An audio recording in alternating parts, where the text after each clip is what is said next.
Nakita ko og letters.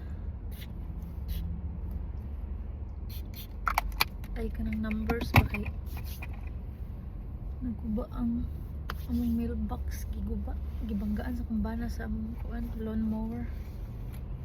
No, so nangita ko sa Walmart kanang wood ba nga letters ba? Siya lang kayo buhat ba?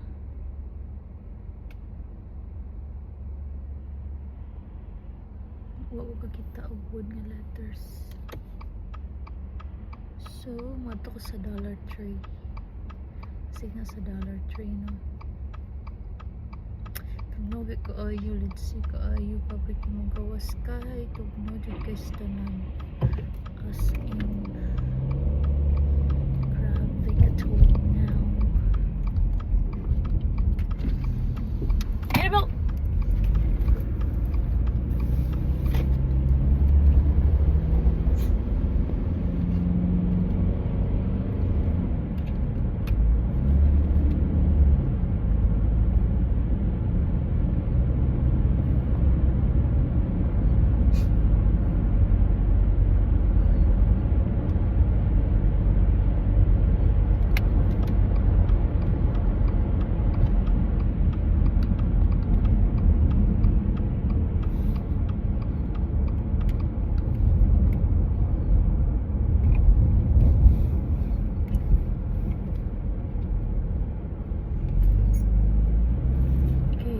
Dollar Tree puros man na siya mga crafts